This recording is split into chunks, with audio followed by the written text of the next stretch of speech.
13. C'est le nombre exact de vérités sur le plus haut gratte-ciel jamais construit par l'homme. Des faits que la plupart des visiteurs refusent encore de croire. Le Burj Khalifa s'élève à 828 mètres au-dessus de Dubaï, transperçant simultanément deux systèmes météorologiques distincts. À l'aurore, son ombre s'étire sur plus de 11 km de désert. Pourtant, le plus terrifiant ici ne réside pas dans ce gigantisme. C'est ce que cette structure révèle sur la folie humaine quand l'ambition dépasse les limites de nos technologies. Les touristes ne voient que la carte postale, le verre brillant sous le soleil. Mais mon enquête révèle une autre réalité, celle des rouages invisibles et des coûts humains et écologiques qui s'accumulent en silence. Derrière cette façade se cachent des paradoxes d'ingénierie résolus uniquement pour en créer de nouveaux, des dilemmes dont les concepteurs eux-mêmes n'ont pas la réponse. En tant que journaliste, j'ai voulu décortiquer 13 faits vérifiés sur cette tour. Des données qui semblent inventées et qui bousculent tout ce que l'on croit savoir sur l'architecture moderne et la logistique de l'extrême, ce n'est pas une simple célébration, croyez-moi. Ce sont des avertissements déguisés en statistiques. Quand nous arriverons au 13e fait, votre regard sur ce monument aura totalement changé. Si vous voulez dépasser les chiffres officiels pour comprendre la vérité brute, vous êtes au bon endroit. Le tout premier fait ressemble à s'y méprendre à une erreur de frappe. Le Burj Khalifa compte officiellement 163 étages. Pourtant, les plans d'origine prévoyaient une hauteur finale bien supérieure à celle que nous connaissons aujourd'hui. D'après mes recherches sur les documents d'Emar Properties et du cabinet d'architecture Skidmore, Owings & Merrill, la hauteur finale a été gardée sous secret absolu durant tout le chantier. L'objectif était d'empêcher les concurrents mondiaux de concevoir un projet plus haut avant l'inauguration. Cette guerre du secret a fonctionné, mais elle a forcé les ingénieurs à ajuster la hauteur à la hausse en plein milieu des travaux, avant de l'annoncer en janvier 2010. Prenez la flèche par exemple. Mesurant près de 200 mètres, elle n'existait pas sur les premiers plans publics. Elle a été greffée en catastrophe pour sécuriser le record du monde face à d'éventuels rivaux. La tour a donc grandi pendant sa propre construction, une hérésie physique quand on y pense. Le deuxième fait concerne les fondations, et c'est là que l'enquête devient vertigineuse. Ce monstre de béton repose sur 192 pieux de fondation s'enfonçant à 50 mètres sous terre. Sur ses épaules de béton pèse une masse phénoménale de 500 000 tonnes. Une charge titanesque qui repose entièrement sur un sol particulièrement instable. Le sol sous Dubaï n'est pas fait de granit ou de roches solides. C'est un mélange friable de sable, de limon et de calcaire fragile. Du sable, certes compacté, mais du sable tout de même. Les experts de Haider Consulting ont dû concevoir un système qui répartit ce poids colossal sur plusieurs hectares. La tour n'écrase pas le sol, elle s'y déploie comme un pied géant pour ne jamais s'enfoncer.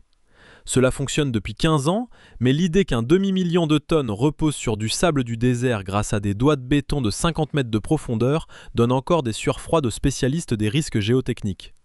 Confieriez-vous votre vie à 50 mètres de sable traité ? Pourtant, parmi les 40 à 50 000 visiteurs quotidiens, presque personne ne se pose cette question cruciale. Et c'est peut-être cela le plus troublant. Notre troisième fait est d'ordre thermique. La différence de température entre le sol et le sommet de la tour peut atteindre 6 degrés Celsius au même instant. 6 degrés, c'est l'écart entre une fraîche matinée d'automne et un froid glacial en Europe. Le sommet de l'édifice existe littéralement dans un autre microclimat. Sa façade de verre de plus de 160 000 m² subit des tensions extrêmes, se dilatant sous la chaleur écrasante du désert avant de se contracter brutalement à la nuit tombée. Chaque joint, chaque panneau de verre et chaque montant d'aluminium a dû être calibré pour permettre à la tour de respirer thermiquement au quotidien. Mais l'enquête prend une tournure surréaliste avec le quatrième fait que beaucoup refusent de croire. Le Burj Khalifa est tout simplement trop haut pour être raccordé au réseau d'égouts municipal de Dubaï. Les canalisations souterraines de la ville n'ont pas la pression ni la capacité nécessaire pour évacuer les flux d'une telle structure. Résultat, la tour accumule environ 15 000 gallons d'eau usée par jour dans des cuves géantes à sa base, avant que des dizaines de camions-citernes ne viennent les évacuer par la route. Il ne s'agit pas d'un dysfonctionnement temporaire, mais bien de la réalité structurelle permanente du plus grand bâtiment du monde. 15 000 gallons de déchets humains transportés quotidiennement par camion à travers les rues de Dubaï. Ce symbole absolu de la modernité du XXIe siècle est incapable d'évacuer ses propres eaux usées de manière classique. Le cinquième fait est encore plus troublant pour les architectes. Le Burj Khalifa n'a pas été conçu pour résister à une seule vitesse de vent globale. Il doit faire face à des courants totalement différents et imprévisibles selon l'altitude, car la dynamique de l'air change radicalement au fur et à mesure que l'on s'élève. À la base, la structure subit les turbulences urbaines. À mi-hauteur, le vent change de comportement. Mais près de la flèche, la tour entre dans une zone de détachement tourbillonnaire, où l'air s'enroule autour de l'acier pour créer des forces oscillatoires capables de faire tanguer l'édifice. Pour éviter cette résonance destructrice, les ingénieurs ont imaginé une forme triangulaire qui pivote en s'élevant. Cette géométrie brise le vortex d'air avant qu'il ne s'amplifie. Le Burj Khalifa n'a pas été dessiné pour braver la tempête de front, mais pour désorienter le vent et détruire son rythme. Quant au sixième fait, il concerne les ascenseurs et bouscule nos certitudes. Ces cabines ultra rapides se déplacent à 10 mètres par seconde, propulsant les passagers du rez-de-chaussée au 124e étage en 1 minute à peine. Mais aucun ascenseur ne fait le trajet d'une seule traite. Les usagers doivent emprunter des plateformes de transfert à mi-chemin, les Sky Lobby. Pourquoi ?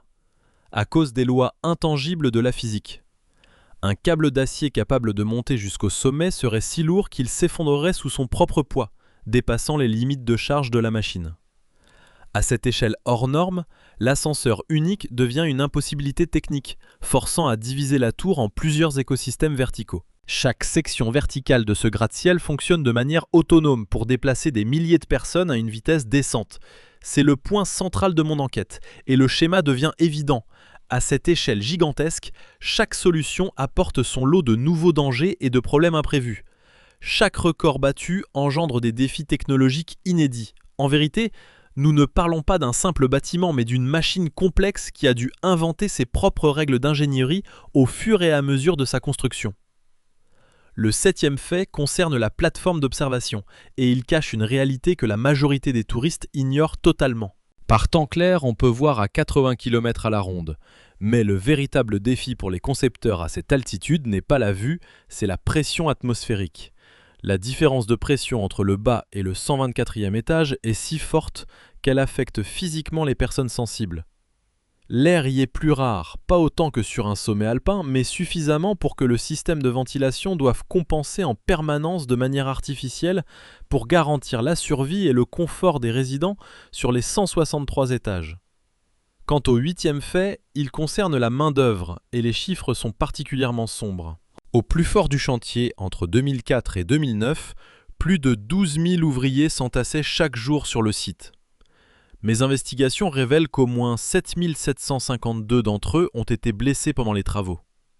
Le Burj Khalifa a certes été terminé dans les temps et le budget imparti, mais au prix de souffrances humaines inacceptables, dénoncées à maintes reprises par des organisations comme Human Rights Watch.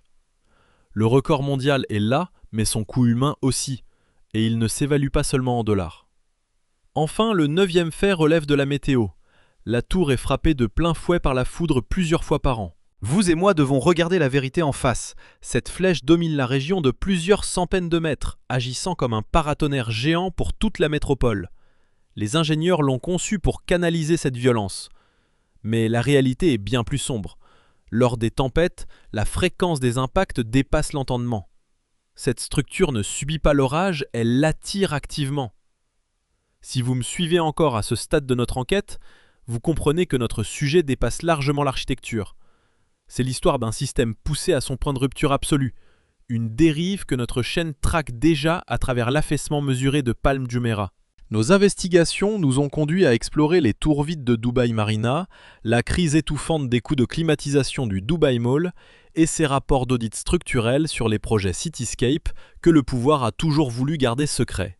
Chaque donnée brute, chaque document confidentiel soigneusement écarté des journalistes touristiques et des communiqués officiels est désormais réuni. Ce dossier s'appelle les Dubai Files, accessible dans la description. Ce que je m'apprête à vous révéler va séparer ceux qui comprennent la vraie nature du projet de ceux qui ne voient qu'une carte postale. Ce dixième fait marquant concerne le coût de construction exorbitant, qui s'élève à 1,1 milliard de dollars. Mes recherches révèlent que l'entretien annuel de l'édifice, incluant le seul nettoyage des vitres, qui exige une machine spéciale fonctionnant sans interruption pendant 3 à 4 mois pour un seul cycle, se chiffre en centaines de millions de dollars chaque année. Pour mesurer cette folie financière, sachez que la construction de l'Empire State Building à New York, ajustée à l'inflation en valeur de 2010, s'élevait à environ 1,1 milliard de dollars. En clair, cette tour consomme plus d'argent en entretien sur 10 ans qu'il n'en a fallu pour bâtir un tel géant historique. Ce monument ne se contente pas de trôner dans le ciel, il dévore les ressources à un rythme terrifiant, que le tourisme et l'immobilier peinent à justifier. Notre enquête nous amène au 11e fait critique concernant la température, sous un angle terrifiant. En plein été, la surface vitrée extérieure de la Burj Khalifa peut franchir la barre des 80 degrés Celsius. Je ne parle pas de l'air ambiant, mais bien de la température physique du verre. Les nacelles de nettoyage qui descendent le long de cette immense façade doivent être utilisées selon des critères thermiques extrêmement stricts. Les câbles et les mécanismes de nettoyage frôlent constamment leurs limites de résistance technique sous la chaleur écrasante du désert. Durant plusieurs mois de l'année, tout entretien devient tout simplement impossible, car approcher ces machines du verre brûlant mettrait en péril la vie des ouvriers. Le 12e fait marquant est celui que les investisseurs des appartements résidentiels ont découvert à leurs dépens. Dès l'inauguration en 2010, ces étages ont fait face à un vide abyssal. Ces logements, positionnés au sommet absolu du marché mondial du luxe, ciblaient un public d'acheteurs bien plus restreint que prévu. Dès 2012, des appartements acquis à prix d'or ont été bradés ou loués avec des décotes massives. Ce monument, présenté comme l'adresse ultime de la ville la plus ambitieuse du globe, a subi de plein fouet la dure loi de la gravité financière. La spéculation immobilière se moque de l'altitude, la vue panoramique depuis le 140e étage ne pèse rien face aux lois fondamentales de l'offre et de la demande. Le 13e fait est une question cruciale, à laquelle l'édifice lui-même ne peut pas répondre. Comme toute structure, la Burj Khalifa possède une durée de vie théorique. Les ingénieurs calculent la fatigue des matériaux, la stabilité des fondations sous pression constante et l'usure de la façade. Mais ces modèles supposent un climat stable.